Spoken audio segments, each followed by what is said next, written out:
해법을 찾는 토론 이슈앤 직설 시작하겠습니다. 윤석열 검찰총장이 끝내 사퇴했습니다. 검찰개혁에 저항해온 윤석열 검찰총장의 사퇴로 여권이 다시 개혁의 드라이브를 걸지 주목되는데요. 이와 함께 윤 총장의 앞으로의 행보에도 큰 관심이 쏠리고 있습니다. 정가를 뒤흔든 윤석열 총장의 사퇴 소식 지금부터 짚어보겠습니다.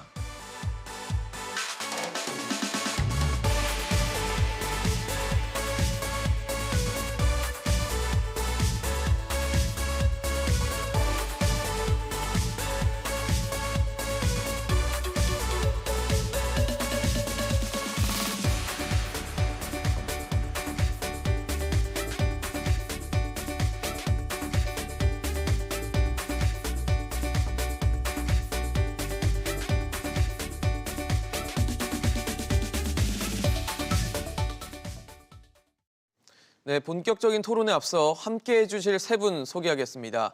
부산 가톨릭대 차재원 특임교수, 소종섭 전 시사저널 편집국장, 공감과 논쟁 정책센터 장성철 소장 나오셨습니다. 어서 오십시오. 안녕하세요. 네, 윤석열 검찰총장이 지난 4일 서초구에 있는 대검찰청 청사 앞에서 전격적으로 사의를 표명했습니다. 윤 총장이 여권과 껄끄러운 관계를 보이는 건 뭐 하루 이틀이 아닌데 이렇게 좀 전격적으로 사퇴한 배경 사실 그 전부터 예상은 좀 있었잖아요. 네. 어떻게 봐야 될까요?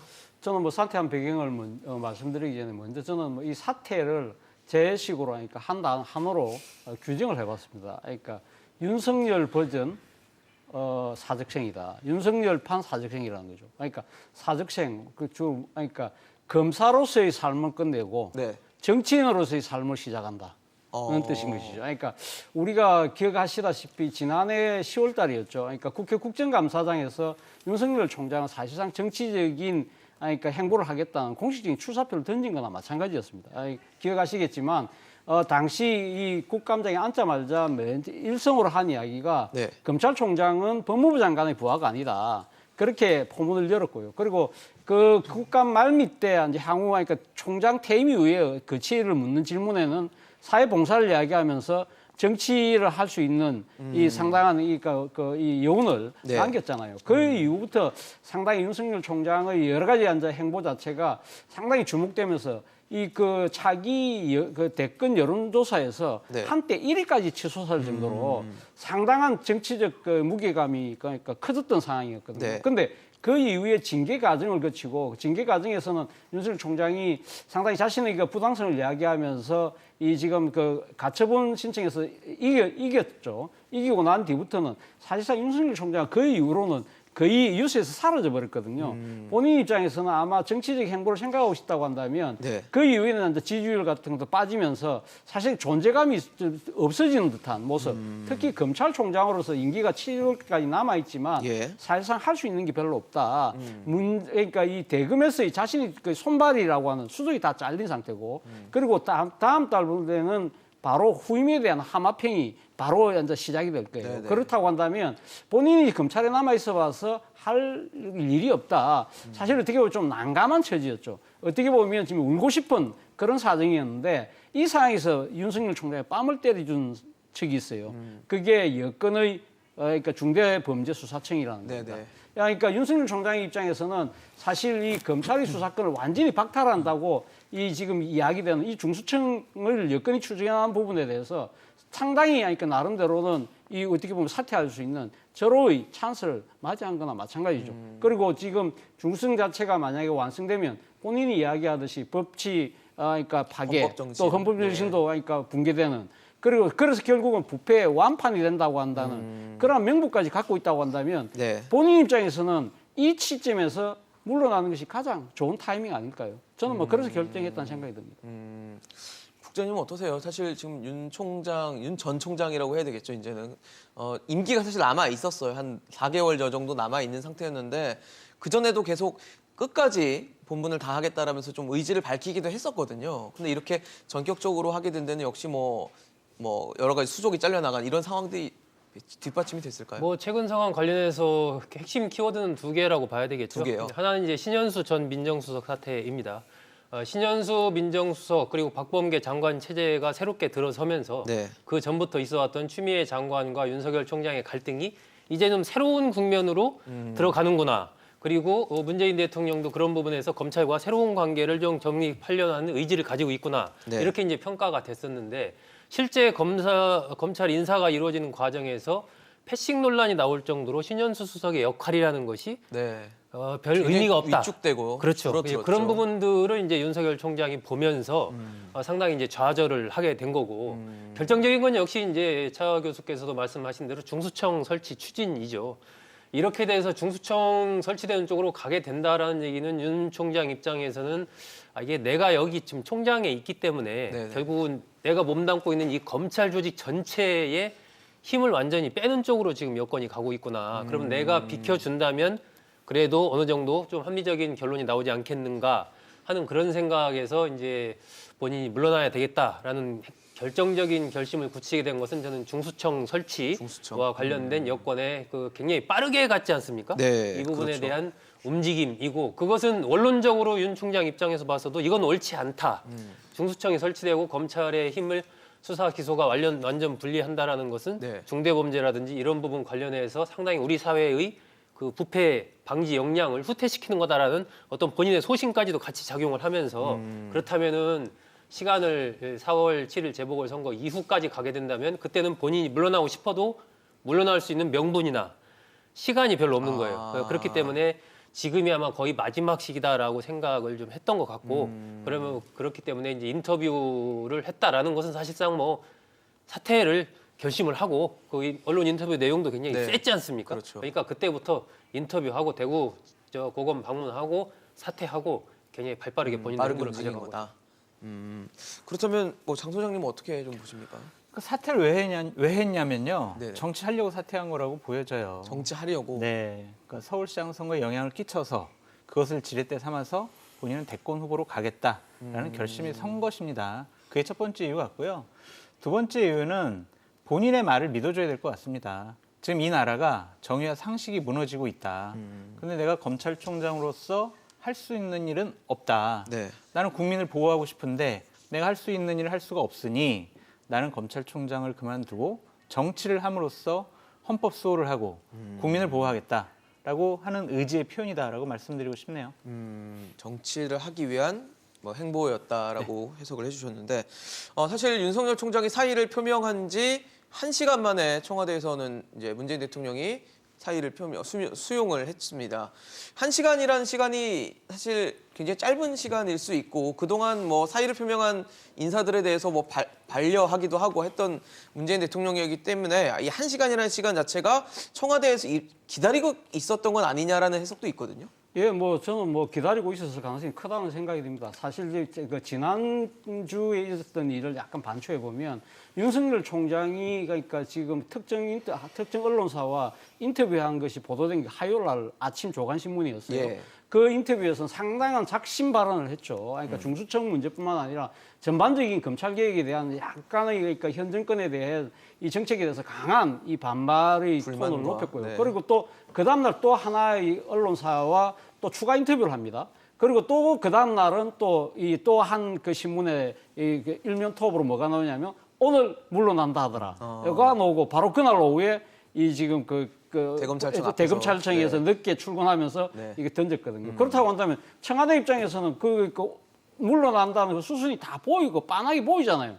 저 사람의 저분의 생각이 확고하구나. 그렇다고 반려하고 이런 것들을 해봐야 시간 낭비라는 생각을 할 수밖에 없는 것이죠. 그리고 무엇보다도 앞서 제가 말씀드렸지만 지난 해 10월달에 국정감사장에서 그 행태를 보면서 아마 그 상당히 선을 넘었다고 생각을 하고 있었을 거예요. 그렇기 때문에 언론 인터뷰를 보면서 아마 청와대 입장에서는 말 그대로 루비콘강을 건넜구나. 그렇다고 한다면 우리가 자꾸 우면할 필요가 없지. 라고 아마 판단해서 전격적으로 그러니까 받아들일 수밖에 없었다고 저는 생각을 하지만 어쨌든 저는 뭐 청와대가 이렇게 1시간 만에 그러니까 지금 윤석열 전 총장의 사의를 받아들임으로써 예. 결과적으로는 대통령의 그러니까 검찰총장에 대한 인사가 실패했다는 것을 스스로 자인한 것이 아닐까 하는 생각이 들고 무엇보다 더 안타까운 것은 이 정부가 들어서면서 검찰에 대한 나름대로 강력한 그러니까 이 정책 중에 하나가 검찰 개혁인데 그렇죠. 검찰 개혁의 요체는 뭐냐면 검찰과 정치 권력과의 분리 독립이었거든요. 이것은 사실상 자인한 것이 실패를 자인한 것이 아닐까 하는 생각이 든다는 겁니다. 결과적으로 지금 윤석열 총장이 지금 내년 대선에 가장 강력한 변수로 떠올랐잖아요. 네네. 자, 우리가 과거 대선 그 역사를 보면 대한민국 그 이 선거 대통령 선거 역사 민주화의 역사에서 검찰은 완전 상수처럼 그 존재해 왔어요. 예를 들면 97년도 이 대선에서 네. DJ 비자금 문제가 터졌을 때 검찰이 수사를 유보했어요. 그것 때문에 상당히 판도가 바뀌었어요. 그것이 뭐 이게 그러니까 이 좋다 나쁘다 일단 떠났어요. 네네. 2007년 그러니까 그 2007년도죠. BBK 특검 BBK 문제가 터졌을 때도 검찰이 또 이 결과적으로 어느 특정 정파에게 유리한 쪽으로 결론을 내렸어요. 2012년도 국정원 여직원 사건이 터졌어요. 그것도 선거 판세 상당히 유불리를 다툴 수 있었는데 그것도 검찰이 상당히 애매모호한 태도를 취했어요. 그리고 2017년 대선 때는 결국 27년 대선이 왜 벌어졌죠? 특별검사 최순실 특검이 있었잖아요. 국정농단으로. 거기 사실 수사의 주체는 사실 검찰이었거든요. 그러니까 이 지금 대한민국 검찰이라는 이 세력이 역대 대선에서 가장 강력한 상수로 작용을 해왔는데 이번 선거에도 그 고리를 끊어내지 못했다. 이 점은 정말 안타까운 대목이라고 할 수 있습니다. 국장님은 어떻게 보십니까? 청와대가 바로 이렇게 반응을 한 데 대해서. 청와대로서는 뭐 위기 관리를 해야 되니까요. 뭐 당연히 저는 빠르게 수리를 할 수밖에 없었다라고 생각합니다. 결국 이제 국정 운영에 대한 어떤 변수 돌출 관리인데 검찰총장이 사직서를 냈다. 그랬을 때 이제 뭐 통상적이라면 이제 그 부분에 대해서 여러 가지 설득도 하고 뭐 시간도 끌고 하겠지만 이게 어제 오늘 일이 아니고 벌써 1년 이상 쭉 계속돼 왔던 갈등이고 애초에 대통령이 조국 장관, 윤석열 총장 체제를 출범시키면서 그야말로 환상적인 조합이라는 표현을 통해서 검찰 개혁을 성공적으로 만들어갈 수 있을 것이다라고 기대를 했는데 그것이 산산조각이 났단 말입니다. 그렇죠. 그리고 나서 추미애 장관을 투입을 했는데 추미애 장관과 윤석열 총장은 거의 1년 내내 그냥 갈등만 하다가 그렇죠. 오히려 추미애 전 장관은 윤석열 총장이 정치적인 몸집을 훨씬 더 키워줬어요. 어쨌든 그런 부분에 대해서 이제 나름의 고민 속에서 결국은 이 박범계 장관 그리고 신현수 수석 체제가 들어서면서 뭔가 검찰과 좀 새로운 관계를 가져가야 되겠다 이런 이제 의지를 대통령도 보였었는데 그것도 결국 실패로 끝난 거란 말입니다. 그 상황에서 검찰총장이 사의를 냈다라는 것은 뭐 그건 바로 수리할 수밖에 없는 것이고 그 부분은 사실은 문 대통령으로서는 굉장히 뼈아픈 부분인 거죠. 자신이 임명한 검찰총장이 자신의 정부와 계속 맞서다가 그렇죠. 사직을 하는 그 상황까지 이어졌으니까 이 부분은 정말 문 대통령에게 상당히 어떤 인사 부분에서의 실패를 그대로 이제 보여주는 것이고 그런 상황이 되니까 신현수 민정수석도 아무런 역할이 없는 거죠. 사실은 윤 총장과의 관계를 새롭게 정립하기 위해서 신현수 수석이 들어온 건데 윤 총장이 그렇게 돼버렸으니까 윤 총장 사직 수리하고 신현수 수석도 바로 수리할 수밖에 없는 뭐 그런 상황으로 이어졌던 거죠. 사실 신년 기자회견에서 보면은 문재인 대통령이 윤석열 검찰총장에 대해서 문재인 정부의 검찰총장이라는 표현을 썼었는데 이렇게 지금 뭐 인사 처리를 한 거 보면 역시 인사의 실패를 좀 인정한 건 아닌가라는 지금 해석을 해주신 거거든요. 인정하신 것도 같고요. 저는 대통령께서 연기하신 것이 아니냐라는 생각이 듭니다. 왜냐하면 그때 그 말씀을 하심으로써 윤석열 총장 대권 후보 지지율이 상당히 하락을 했어요. 아, 예. 윤석열 총장과 싸우거나 갈등 관계가 있으면은 우리한테 손해야라는 생각 때문에 그냥 끝까지 일정한 거리두기와 애써 무시하면서 임기 때까지 가려고 했었는데 윤석열 총장이 어쨌든 결단을 한 것으로 보여집니다. 기다렸어요. 이거는 너무 속보이는 것이 아닌가라는 생각이 듭니다. 1시간 만에 사표 수리했다는 것 자체가 속보이는 행동이라는 생각이 들고요. 결국에는 이 의미는 뭐냐면 불편한 사람하고는 우리가 같이 국정 운영을 하지 않겠다라고 보여져요. 끼리끼리 그냥 우리끼리 하겠다라는 것으로 보여집니다. 네. 박범계 장관이 얘기했죠. 왜 우리 편 안 들어? 신현수 민정수석한테 그런 얘기를 했다고 하잖아요. 예. 이 부분이 상당히 중요하다고 생각을 합니다. 은근슬쩍 윤석열 총장 사표를 수리하면서 신현수 수석도 사표를 같이 수리해버렸어요. 이것이 주는 함의가 이 정권의 인사 원칙을 극명하게 대변해준다라고 말씀드립니다. 사실 지금 현재 뭐 윤석열 검찰총장의 사의 이 부분도 굉장히 이슈긴 하지만 굉장히 크게 지금 뭐 사회 경제적으로 큰 이슈가 되고 있는 게 LH 지금 투기 사건입니다. 직원들이 뭐 이제 3기 신도시로 개발될 지역들에 대해서 굉장히 뭐 선제적으로 먼저 움직이면서 그게 굉장히 문제가 되고 있는데 윤석열 검찰총장도 이제 전 검찰총장이죠. 전 총장도 이 부분에 대해서 공개적으로 비판을 했습니다. 공적 정보를 뭐 도둑질해서 부동산 투기하는 것을 이 망국의 범죄다라고 비판을 했는데 이거 어떻게 해석해야 될까요? 저는 어제 이 보도 보고 사실 좀 놀랐습니다. 놀란 그러셨어요? 이유가 윤석열 총장의 그러니까 지금 사태부터 지금 그러고 나서 사흘 만에 이 발언이 나왔거든요. 네. 저는 이 생각을 해봤습니다. 윤석열 총장이 주위에 아주 탁월한 소위 말하는 스핀 닥터를 두고 있는 것이 아닐까? 스핀 닥터라는 게 뭐냐면 예. 상당히 이 정치권의 그러니까 여러 가지 그러니까 한도? 사실을 네네. 자신에게 유리하게 적극적으로 홍보를 잘하는 전문가를 말하는 거거든요. 상당히 어떻게 보면 있는 사실 약간 뻥튀기 하면서 또 상황을 유리한 쪽에 자기를 맞춰가면서 하면서 적극적으로 어필하는 그런 만들 수 전문가들. 있는 사람이 예, 있다는 그렇죠. 거죠. 아주 홍보 전략 기획가들이 있는 기획가를 이야기하는 것인데 그 정도의 그러니까 탁월한 감을 갖고 있다는 생각이 들어요. 그러니까 앞서 뭐 제가 말씀드린 것처럼 일단 지금 그 자신이 지금 뉴스의 흐름을 타고 있잖아요. 그렇죠. 그렇다고 한다면 뭔가 계속적인 뭔가를 지금 어필을 해야 되는데 그럼 가장 좋은 것이 뭘까? 그렇다고 한다면 지금 국민들이 가장 분노하고 있는 이 LH 사건이라는 것이죠. 이 사건에 대해서는 상당히 이 문재인 정부의 부동산 정책에 대해서 네. 상당히 많이 불신이 팽배하고 있는데 이걸 갖다가 신도시의 그 확장 계획으로 해서 네. 어느 정도 많이 무마를 시키고 있는 상황이었지만 다시 이 지금 LH 그 직원들의 이 불법 투기 의혹이 터짐으로 해서 그렇죠. 국민들이 상당히 또 배신감과 분노가 커지고 있는 아주 이 절묘한 이 포인트를 탁 찔렀다는 거예요. 그리고 또 하나는 이 본인이 그리고 2006년도에 신도시 투기와 관련된 수사를 했다. 내가 전문가다. 그러면서 지금 현재 정부가 내놓은 국토부 중심으로 한 행정부 중심으로 한 자체 그 이 조사에 대해서 강하게 지금 이 질타를 했거든요. 이 네. 부분은 또 국민들이 상당히 의구심을 갖고 있는 부분이에요. 이걸 이야기하면서 자신이 과거에 했던 수사기법까지 이야기를 하면서 그렇죠. 국민들 입장에서는 야 저분이 대안을 갖고 있네 이런 생각까지 가지게 만든다는 것이죠. 정말 저는 뭐 옆에 그 전문가 스핀 닥터가 있는지 없는지 모르겠지만 그렇죠. 거의 상당한 지금 현재 이 치밀하고 계획적인 그 이상의 정치적 행보를 하고 있다는 생각이 듭니다.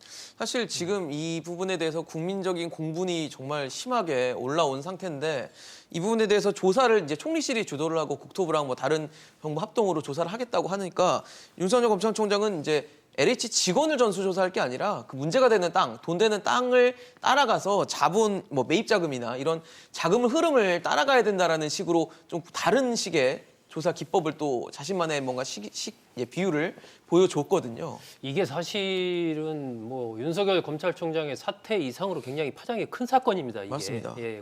지난해 그 여론의 흐름 속에서 문재인 정권과 관련해서 가장 부정적인 두 가지는 첫 번째가 부동산, 두 번째가 추미애 전 장관과 윤석열 총장의 갈등이 이 두 가지가 굉장히 컸거든요. 그래서 이제 추 장관과 윤석열 총장의 갈등 부분을 이 이슈를 해결하기 위해서 어쨌든 박범계 장관 신현수 체제가 등장을 했던 거고. 그렇죠. 그런데 그것이 결과적으로 이 이슈를 딱 잠재우는 쪽으로 간 게 아니라 오히려 윤석열 총장이 사퇴하는 쪽으로 그렇게 더 결론이 이슈가 커졌죠 또. 네, 두 번째 부분이. 그럼 첫 번째 부동산 부분은 어쨌든 변창흠 장관이 새로 등장을 하면서 이사 대책을 통해서 정부가 주도해서 개발을 해서 정부가 공급하는 쪽으로 가겠다라고 해서 야심찬 계획을 내놨단 말이에요. 그렇죠. 2월. 그런데 그게 지금 LH 사건이 터졌어요. 그러니까요. 예, 그런 부분에 대해서 이 국민의 신뢰나 이런 부분이 굉장히 흠이 갈 수 있는 굉장히 큰 사건입니다, 저게. 그렇기 때문에 이 두 가지의 부정적인 이슈가 지금도 그대로 살아서 오고 있는 거예요. 이것은 이제 이 정부여당 입장에서는 4.7 재보궐선거를 앞두고 굉장한 악재인 거죠. 네, 그런 상황에서 윤석열 총장이 과거의 어떤 이 검찰의 수사 경험 이런 것들을 바탕으로 저렇게 얘기를 했다라는 것은 향후에 지금 뭐 국수본에서도 이제 특수단 만들어서 하고 있지 않습니까? 네네. 조사 등등을 하고 있는데 이것이 이제 미진한 상황이 되면 결국은 그때 왜 사실 이런 수사는 사실은 검찰이 그동안에 잘 해왔던 것도 맞죠. 네네. 근데 왜 그럼 검찰에 안 맡기고 이렇게 했느냐라는 부분이 또 불거질 소지가 있는 거예요. 그렇죠. 그러니까 윤 문제가 될수 총장으로서는 있다라는 어쨌든 거죠. 지금 같은 시점에 이 굉장히 이슈가 떠 있고 민감한 이런 부분에 대해서 자신의 경험 등등을 바탕으로 이 검찰의 수사 이 부분을 이야기를 한다라는 것은 이것도 사실은 정부 여당 입장에서 봤을 때 지금 가는 흐름과 좀 다른 거 아닙니까? 이것도 조금 신경이 굉장히 쓰이고 신경 쓰이죠. 뼈 아픈 그런 부분이 또 있는 거죠. 소장님, 이게 지금 윤석열 총장이 사임을 하고 나서 사퇴하고 나서 이렇게 언론 인터뷰나 이런 걸 통해서 자신만의 어떤 식견을 보여준다는 게 정치 행보로 인한 뭐 하나의 또 단계라고 봐야 될까요? 그럼요. 지금 직접적으로 어떤 정치를 할 수가 없잖아요. 네네. 그러면 결국에는 메시지를 통한 정치를 할 수밖에 없어요. 국민이 가장 분노하는 부분에 있어서 가장 자기가 잘할 수 있는 얘기를 함으로써 국민의 인정과 신뢰를 받고자 하는 행동이라고 보여집니다. 기본적으로 앞으로도 강연도 할 거예요. 그래서 본인이 생각하는 나라, 본인이 꿈꾸는 나라 이런 자신의 비전도 얘기할 것 같고요. 예. 이 부분 같은 경우는 LH 부동산 투기 의혹 같은 경우에는 예. 저는 이거 조사하면 안 된다고 생각을 해요. 조사하면 안 네, 된다고요? 이건 수사해야 돼요. 아, 수사를 해야 네, 된다. 조사하는 거는 되게 한시적이고 네네. 제한적이에요. 수사를 통해서 예를 들면 압수도 하고 뭐 계좌 추적도 한번 해보고 여러 가지를 통해서 이 사건이 어떻게 벌어졌는지 알아야지 조사한다는 거는요. 저는 어떤 의구심까지 드냐면 4월 7일 서울시장, 부산시장 재보궐선거 전까지 이 문제가 더 이상 확대되지 않도록 그냥 뭉개려고 하는 것이 아니냐라는 생각이 듭니다. 노태우 정부 때는요. 신도시 이런 개발 관련해서 여러 가지 예. 투기 의혹이 나오니까 네. 합수단을 꾸렸어요. 그래가지고 수사를 통해서 많은 사람들 구속시키고 처벌했거든요. 이거는요. 국민의 분노를 사고 있는 정말 나쁜 짓을 한 거예요. 이런 부분에 대해선 수사를 해야 된다. 그 부분을 윤석열 총장이 강조했다라고 말씀드려요. 결국 그러면 검찰이 키를 줘야 된다는 말씀이실까요? 근데 검경 수사권 조정으로 인해서 네네. 검찰이 이런 사건 지금 수사 못해요. 그러니까요. 결국에는 경찰이 수사할 수가 있는데 이것이 과연 검찰 개혁이 잘 된 것이냐, 이러한 부정과 비리, 부패 이런 것들을 직접 수사할 수 없는 검찰 상당히 무력하잖아요. 그게 과연 검찰 개혁으로 봐야 될지 우리 한번 국민들이 다시 한번 판단할 수 있는 기회가 왔다라고 보여집니다. 사실 지금 뭐 검경 수사권 얘기도 해주셨지만 지금 검찰 개혁하면서 뭐 해야 된다고 주장을 하고 있는 것 중 하나가 이제 수사와 기소를 분리하자라는 식의 차원의 얘기인데 이번에 아까 말씀해주신 대로 윤 총장의 사퇴 배경으로 중대범죄수사청 설치가 있습니다. 근데 이게 과연 필요한 것인가? 필요하다라는 것이 이제 의견이 있는 반면에 또 필요하지 않다, 과하다라는 의견도 있거든요. 어떻게 보십니까? 그 전에 그러니까 우리가 지금 검찰이라는 표현을 쓰잖아요. 네네. 검찰이 한자로는 살필 검자에 아니죠. 그러니까 검살 검자에 살필 살필 찰자, 찰자거든요. 네. 그러니까 검사하고 살피다는 뜻은 딱 보면 수사를 의미한단 말이에요. 근데 지금 그 우리 배경화면에 있지만 검찰을 영어로 이야기하면 prosecution service예요. 그렇죠. prosecution이라는 것이 기소를 이야기하거든요. 그렇기 때문에 사실 어떻게 보면 이게 조금 그러니까 영어명하고 한자랑 한글명하고 영어는 좀 약간 좀 간극이 있네요. 그러니까 지금 이 두 가지 기능을 다 갖고 있는 것처럼 비치지만 어느 한쪽으로 지금 그러니까 이 영어명 자체는 뭐 보면 서로 좀 맞지가 않는 거죠. 그런데 어쨌든 대한민국 검찰은 민주화 이후에 가장 강력한 이 권력을 지닌 집단이었어요. 뭐 이렇게 잘 아시지만 수사권, 영장 청구권, 기소권, 형 집행권을 독점하고 있거든요. 예. 사실상 이런 식의 무소불위의 권력을 그러니까 휘두를 수 있는 그런 이런 제도적인 뒷받침을 갖고 있는 그런 이 기관은 사실 이 좀 선진화된 네. 나라에서는 사실 찾아보기 힘들어요. 그렇기 때문에 사실은 이 검찰의 그러니까 이 지금 수사와 기소를 어느 정도 분리하는 것은 저는 바람직한 방향이라는 생각이 들어요. 분리하는 그러나 것은? 예, 그래서 바로 이 정권 들어서 그리고 그러니까 지금 여야 합의로 일단 이 검찰에 대한 수사권을 이번에 조정을 했지 않습니까? 네네. 그래서 이 지금 검찰이 직접 수사를 할 수 있는 것이 부패, 경제, 공직, 뭐 방산 이런 6가지 범죄로 한정이 됐거든요. 이것이 올해 초에 시작이 됐어요. 그렇다고 한다면 그 궁극적으로는 검찰의 그러니까 이 수사권과 기소권을 분리하는 것이 이 장기적으로는 맞다고 하지만 예. 지금 이 새로 이제 하는 하나의 가도적인 단계로 일단 6개 범죄에 대해서는 검찰이 직접 수사권을 그대로 갖고 가자. 그런 필요성을 다 인정을 했다는 것이죠. 그것이 시행된 지 지금 이제 한 몇 개월 안 됐잖아요. 그런 상황에서 지금 전면적으로 제도의 틀을 바꾼다. 이런 부분들은 전 상당히 문제가 있다는 생각이 듭니다. 그거는 문재인 대통령도 박범계 장관에게 임명장을 수여하면서 그런 이야기를 했잖아요.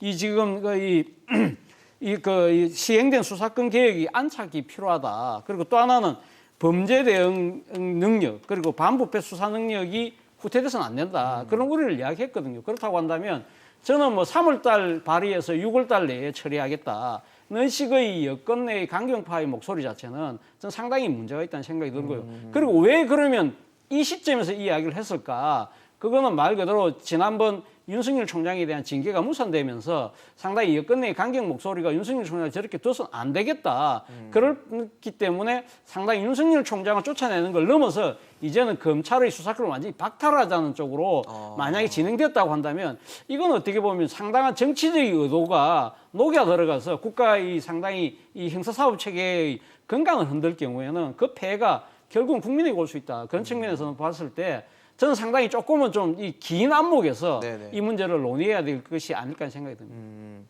사실 지금 중대범죄수사청을 설치해서 검찰이 갖고 있었던 6개 범죄, 6대 범죄에 대해서는 수사권 넘기고 수사청은 또 법무부 소관으로 들어간다는 내용인데 이게 지금 뭐 말씀해 주신 대로 한다고 보시는지 아니면 좀 과한 조치라고 보시는지 궁금합니다. 이게 뭐 개혁이라는 게 사실 어렵잖아요. 어렵죠. 이게 일단 뭐 기존에 이제 기득권을 갖고 있던 세력 그룹의 저항도 있는 거고 네. 또 그거 자체에 대한 그 개혁의 내용에 대한 오해 이런 게 또 굉장하거든요. 개혁을 추진하는 쪽에서도 그렇기 때문에 개혁이 성공하기 위해서는 굉장히 치밀해야 되고 그 대상자들의 어떤 공감 속에서 추진이 돼야 이게 개혁이 성공을 그렇죠. 하거든요. 근데 저는 일단은 이 중수청 설치라는 이 아젠다 자체가 어느 날 갑자기 확 튀어올랐다. 그러니까 기존에 어쨌든 이 검찰의 권한이 너무 막강하기 때문에 검찰의 권한을 분산시켜야 된다. 여기에 대해서는 저는 많은 국민들이 다 찬성을 하고 있고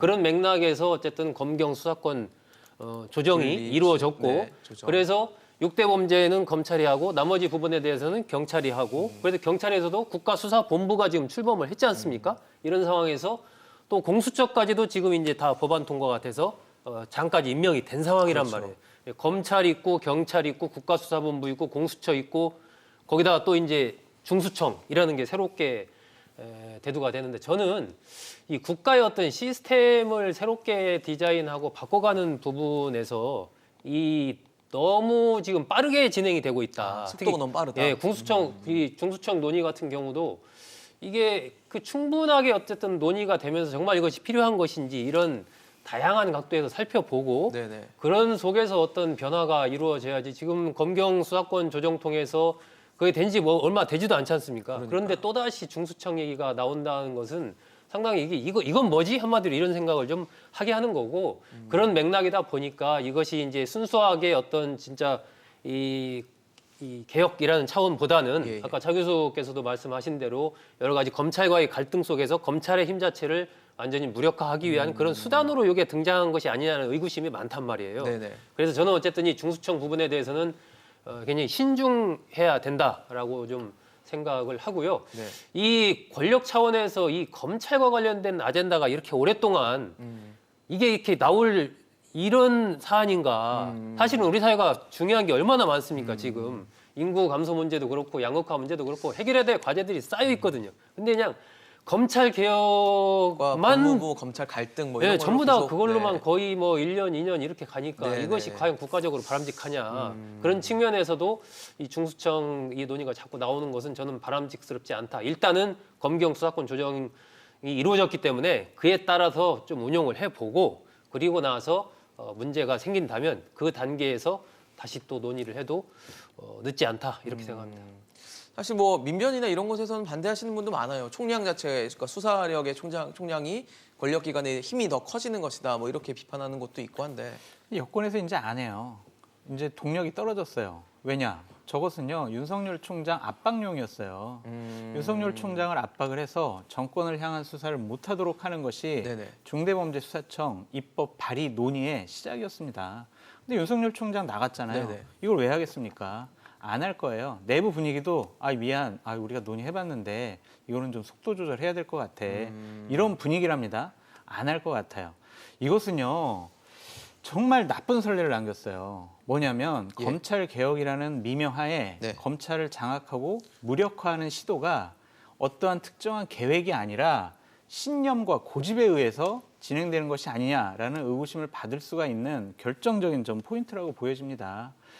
이 정권은요, 수사권과 기소권을 분리하는 게 검찰 개혁의 핵심 요체다라고 몇 번이나 강조했었잖아요. 네네. 민주당은 계속 그런 얘기를 지금도 하고 있습니다. 그럼 공수처에는 왜 수사권과 기소권을 왜 다 줍니까? 이율배반적이잖아요. 이 사람들이 얘기하는 검찰 개혁은요, 결국에는 검찰 장악입니다. 그래서 여권을 향한 수사를 못하게 하는 것이 이 사람들의 검찰 장악의 최종 목표다라고 저는 분석해 봅니다. 근데 이런 상황에서 윤석열 총장이 이미 자리를 떠난 상태에서 이걸 굳이 밀어붙일 이유가 없어졌다는 말씀이시죠? 내부 분위기가 이제 조금 그냥 더 논의해보자라는 쪽으로 약간 후퇴했습니다.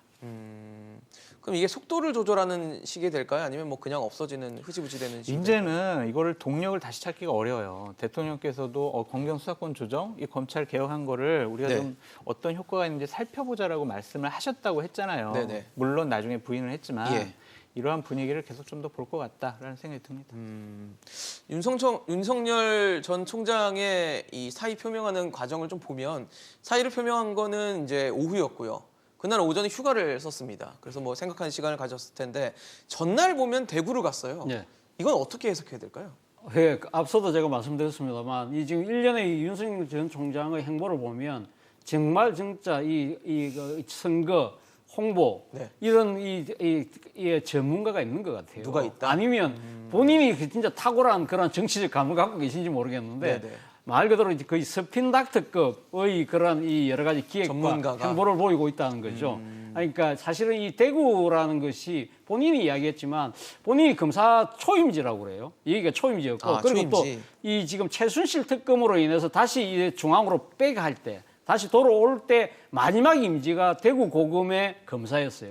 말 그대로 그러니까 시작과 어떻게 보면 평거사의 끝이 네. 사실 어떻게 보면 대구였죠. 그렇기 일종의 뭐 때문에 제2의 고향 개인적인 같은, 인연이 네. 개인적인 인연이 있기 때문에 내가 그걸 갖고 그리고 또 여러 지금 이 지방을 순회하는 과정에서 일정을 잡다 보니까 그렇게 됐다. 거기만 빠졌다고 이야기를 하지만 결과적으로 지금 본인이 지금 대구를 방문하고 오면서 결국은 검찰총장직을 던지고 사실상 그러니까 정치에 대한 도전장을 내민 셈이라고 한다면 대구가 갖고 있는 정치적 상징성을 저는 상당히 염두에 둔 것이 아닐까 하는 생각이 든다는 것이죠. 뭐 이 강주로 전라도가 네. 진보의 심장이라고 한다면 대구를 중심으로 한 TK가 보수의 또 심장이라고들 이야기하거든요. 그렇죠. 그렇다고 한다면 본인이 지금 정치적 스탠스가 상당히 보수 야권 쪽으로 기울어져 있다고 한다면 그러한 정치적인 위상과 이 그런 상징성 그런 부분들을 고려하지 않았을까 하는 생각이 들고 그리고 네. 또 대구 가서 이 지금 내부 직원들과 하고 한 내용이 나중에 대검의 그러니까 이 공개 영상에서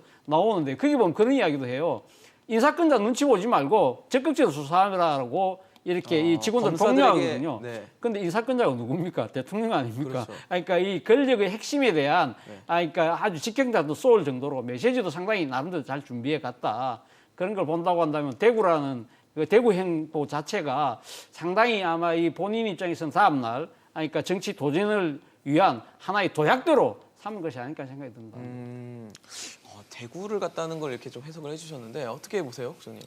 그 뭐 평면적으로 그냥 본다면 어쨌든 윤석열 총장이 다른 이제 고검들은 방문했고 예, 예. 대구 고검 남았으니까 마지막으로 방문한다.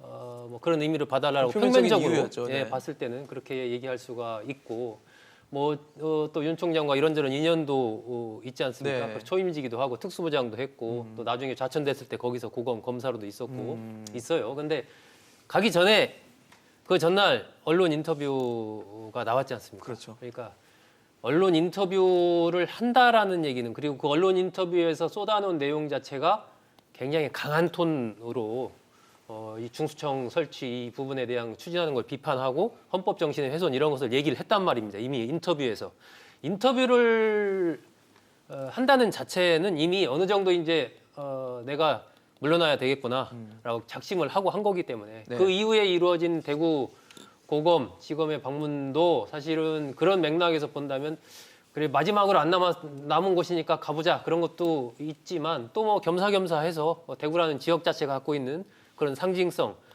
그리고 그날 이제 방문해서 마지막 나올 때 이럴 때 보면 막 이 손도 흔들고 이러지 않습니까? 네, 네. 사실 이게 검찰총장 어떤 이 공직자 신분에서 봤을 때는 보통 악수하고 뭐 이러지 막 이렇게 손 흔들 이건 약간 정치적인 제스처잖아요. 이제 그런 것들을 본다면 뭐 여러 가지 겸사겸사 그런 마음이 좀 있지 않았나 싶습니다. 소장님 어떠세요? 두 분 선배님들이 너무 말씀을 잘해주셔가지고 덧붙일 말이 없을 정도인데 네네. 우파의 심장부는 대구예요. 대구에서 인정을 받아야 대권 후보가 될 수 있는 가능성이 높습니다. 그거를 노렸다라고 보여집니다. 기본적으로 저는 스토리를 만든 것이다라고 말씀드려요. 스토리를 만들었다. 네. 제가 이제 윤석열 총장 참모라면 이런 식의 얘기를 하겠어요. 좀 서두르지 말아라, 조급하지 말아라라는 얘기를 하고 싶습니다. 혹시나 마음속에서 아니면 주변에서 자 이번에 서울시장 선거에 적극적으로 좀 개입을 해서 당신의 대중성과 정치력을 국민들께 한번 선보이고 인정받아라. 좋은 기회다 뭐 이런 네, 식으로. 좋은 기회니까 그거 하나의 발판이나 지렛대로 삼아라. 그렇게 생각하고 판단하는 사람들이 있을 거예요.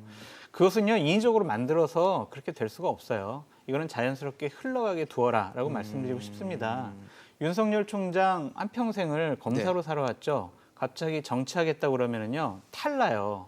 예를 들면 수영 선수가 갑자기 축구 선수 하겠다고 갑자기 축구단에 입단해가지고 처음부터 준비 기간 없이 축구 선수 하면은 제대로 된 축구 선수가 되겠습니까? 충분히 준비 기간과 적응 기간을 거쳐서 정치적인 자신의 여러 가지 비전과 전략을 국민들께 선보여라라고 말씀드리고 싶습니다. 사실 뭐 지금까지 세 분 말씀을 들어보면 윤석열 검찰총장의 대권행은 뭐 거의 기정사실화돼 있다라는 식으로 받아들여지고 아까 대구를 갔던 것도 뭐 TK가 사실 보수의 심장이라는 곳이기 때문에 그런 다 함의를 담고 있다라고 좀 해석을 할 수 있을 것 같은데 예. 역시 뭐 대권은 기정사실이라고 봐야 됩니까? 예, 뭐 저는 뭐 그러니까 지금 대권이 그러니까 내일 되면 딱 1년 남는 시점이잖아요. 그렇다고 한다면 본인이 선거까지요. 사실 뭐 이번에 그러니까 지금 총장직을 던진 이유 중에 하나도 상당히 대권에 도전하려고 하면 나름대로 상당한 틈을 가져야 되는데 최소한 1년 정도는 있어야 된다. 앞서 말씀하신 것처럼 수영 선수가 축구 선수 되려고 하면 몸 만들기가 좀 그 근육 쓰는 근육이 다르니까 그렇죠. 이 그 트레이닝이 바꿀 필요할 거 시간이 아니에요. 필요하죠. 그렇기 때문에 그렇는데 그렇다고 해서 바로 지금 뭐 정치적인 행보를 바로 하지는 않을 것 같아요. 트럼프 대통령이 잘 쓰는 단어 그러니까 이 지금 용어 중에 wait and see가 있거든요. 일단 지켜보자는데 네. 아마 윤석열 총장 입장에서 조금 지켜볼 거예요. 왜냐하면 지금 4월 재보선 결과가 어떻게 나올지 모르기 때문에 4월 재보선에 따라서 향후 정치 판도가 완전히 바뀔 수가 있기 때문에 함부로 몸을 이렇게 움직일 경우에는 네. 위험할 수가 있거든요. 그러니까 일단 지켜볼 거예요. 그렇다고 해서 가면 아무것도 안 할 거냐? 그렇지는 않을 거예요. 정중동. 그러니까 아무것도 안 하면서도 이 뭔가는 할 겁니다. 뭘 하느냐? 앞서 우리가 이야기했던 대로 어제 그 언론 인터뷰를 통해서 예. LH 문제에 대해서 툭툭 자신의 던지면서 생각과 계속 국민들의 관심을 목소리를. 예, 이야기하고 그리고 또 하나는 아마도 모르긴 몰라도 아마 이 대중 강연을 좀 할 거예요. 대중 앞서 강연을 말씀하셨죠, 하면서 강연. 아마 네. 이 지금 우리 대구 뭐 이렇게 다니듯이 이 지방을 다니면서 툭툭 던지겠죠. 그러면서 또 아마 제 생각에는 아마 책도 하나 쓸 거예요. 책을 쓰면서 그러니까 정치인 윤석열의 이미지를 서서히 만들어가면서 내가 만약에 대선에 도전하면 어떠한 이 비전을 보여줄 것인가를 아마 조금씩 보여주면서 계속적으로 관심을 분위기를 만들어가는 끌어들이면서 것이다. 예, 서서히 아마 정치권으로 녹아들려는 생각을 갖고 있지 않을까. 그러나 그것이 과연 순탄할지는 지켜봐야 될 것 네. 같습니다. 사실 지금 윤석열 검찰총장이 자리를 이제 사퇴를 하면서 자리가 비었어요. 검찰총장 자리가. 후임으로 이성윤 서울중앙지검장 얘기가 나오는데 어떻게 보십니까? 지금 저희 화면에는 일단 뭐 하마평에 오르고 있는 3명의 얼굴이 나가고 있거든요. 그래서 언론에서도 주로 뭐 3명 이성윤 중앙지검장 또 한동수 감찰부장 네. 또 뭐 조성전 전환관 차장 등등 이제 거론을 되고 있는데 결국 이제 이성윤 중앙지검장 부분이 아무래도 가장 관심이 좀 쏠리고 있죠. 그렇죠. 과연 될 건가 안 될 건가 뭐 그런 건데 근데 이게 어쨌든 이후에 검찰 조직의 어느 정도의 안정화 이런 것을 생각을 한다면 네.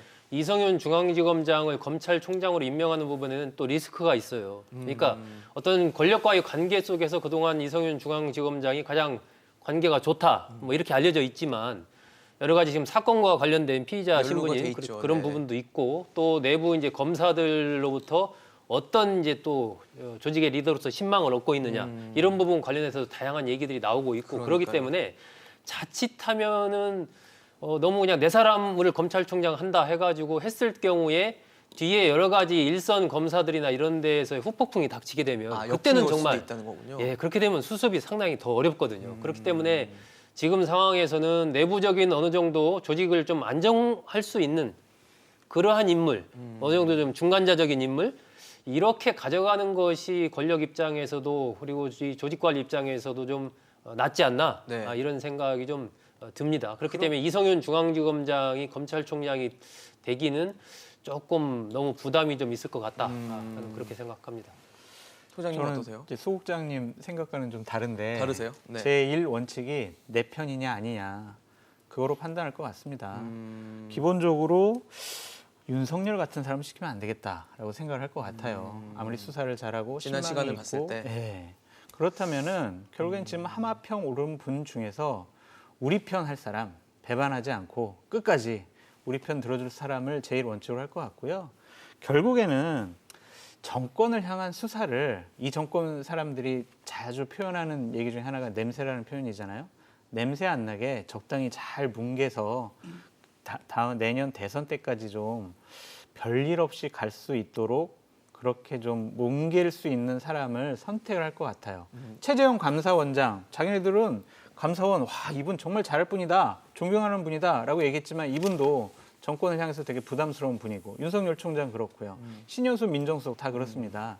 사정기관과 관련된 분들과 같아서는 그냥 정권 편 들어주는 사람, 그냥 원만한 사람 시킬 것 같다라는 생각이 듭니다. 근데 지금 사실 국장님도 말씀해 주셨지만 리스크라는 표현을 쓰셨거든요. 근데 이성윤 지검장이 됐을 때, 검찰총장이 됐을 때 올 그 국민적인 분위기나 시선 이런 것들에 대한 부담은 없을까요? 그 부담보다 네. 정권을 향한 수사를 계속했을 때의 부담이 더 크다고 더 보여져요. 크다고 보는 거군요. 그 리스크가 더 크죠. 이제 임기 후반기 갈수록 레임덕이 올 겁니다. 안 올 수가 없죠. 그렇죠. 그런데 거기에 정권을 향한 결정적인 부정, 비리, 부패에 관한 수사가 딱 나왔어요. 아. 이거는 결정타예요. 그렇죠. 그것이 더 크기 때문에 제가 앞서 말씀드린 대로 내 편이 가장 인사 원칙의 1순위가 아닐까라는 생각이 듭니다. 어떻게 보십니까, 교수님? 이성윤 지검장. 저는 뭐 이성윤 서울중앙지검장을 네. 발탁하기는 상당히 무리가 있다는 생각이 듭니다. 앞서 뭐 소국장 말씀하셨지만 예. 일단 이성윤 서울중앙지검장이 일단 피의자 신분이에요. 피의자 신분인데 그런 사람을 아무리 정권에 상당히 나름대로 그러니까 이 국정 철학을 그러니까 읽고 있다고 한다 하더라도 그러니까 임명하기는 무리수다. 그리고 지금 나머지 한동숙 감찰부장이라든지 김호수 전 법무부 차관 같은 경우도 상당히 나름대로 대통령의 그 국정 철학에 대해서 나름 깊은 이해를 갖고 있기 때문에 아마 제가 봤을 때는 두 사람 중에 한 명을 택할 가능성이 높지 않을까. 다만 한동숙 그 감찰부장 같은 경우는 판사 출신이에요. 네. 근데 제가 기억하기로는 판사 출신이 검찰총장을 한 경우가 거의 없지 않나 하는 생각이 들어요. 그러니까 군 법무관이 와서 검찰총장을 한 경우는 있었지만 판사가 한 경우는 제 기억으로는 지금 아마 지금 상공하고 이유는 없는 것 같아요. 그렇기 때문에 그 부분에 대해서는 상당히 조금 모험이다. 그런데 지금 조직의 안정을 깨한다 한다면 네네. 아무래도 검찰 지금 이 그 김호수 전 법무부 차관이 윤석열 총장보다도 사법 연수원 기수가 한 두세 개 앞섭니다. 그렇다면 그 김호수 전 차관을 앉혀서 오히려 조직의 안정을 깨할 가능성이 좀 더 높지 않을까 생각이 듭니다. 사실 이렇게 윤석열 총장이 사퇴한 시점에서 이제 재보궐선거가 한 달여 앞으로 다가온 상황입니다. 판도 변화에 영향을 좀 줄 수 있는 이슈라고 보십니까? 일단 아까도 말씀드린 대로 여권과 관련된 부정 이슈 두 가지가 부동산과 검찰과의 갈등 예, 문제였어요. 그렇죠. 그런데 어쨌든 부동산 부분은 LH 사건으로 인해서 여전히 그 더 이슈가 커졌죠, 네, 논란이. 더 오히려 커져가고 있는 예. 그런 흐름이고 검찰 관련된 부분 또 윤석열 총장이 사퇴하면서 어쨌든 문재인 대통령이 의도하는 이게 다른 결말이 지금 나버렸단 말이에요. 그렇죠. 그런 부분들이 결국은 아까 이제 장 소장이 얘기하는 그런 맥락 속에서 내 사람만 쓴다. 그러니까 뭔가 다른 소리를 듣지 않는다. 소통을 안 한다. 이런 이미지가 상당히 커져버렸단 말입니다. 이번에. 그런 부분들이 굉장히 사실 여권으로서는 부담스러운 부분이고 사실 재보궐선거 관련해서도 뭐 상당한 영향을 미친다고 봐야 되겠죠. 네네. 그런 거 특히 수도권의 민심이라는 게 굉장히 그런 부분에 민감하지 않습니까? 그렇죠. 그렇기 때문에 윤 총장이 이야기한 그 헌법 정신과 법치주의의 파괴 이런 부분들이 주는 메시지가 강렬하거든요. 그래서 상당한 영향을 저는 미칠 거다라고 좀 보여집니다. 네. 소장님도 같은 의견이십니까? 네, 같은 의견이고요. 뭐 윤석열 총장 존재 자체만으로 서울시장 선거에 영향을 끼칠까라는 것은 회의적이지만 그분이 얘기하는 메시지와 행보에 따라서는 상당한 파급력이 있다라고 말씀드립니다. 네, 알겠습니다. 오늘 윤석열 검찰총장의 사퇴와 그 이후에 또 정치권에 펼쳐질 영향까지 차재원 교수, 소종섭 국장, 장성철 소장과 함께했습니다. 이슈앤직서 오늘 준비한 소식 여기까지입니다. 지금까지 시청해주신 여러분 고맙습니다.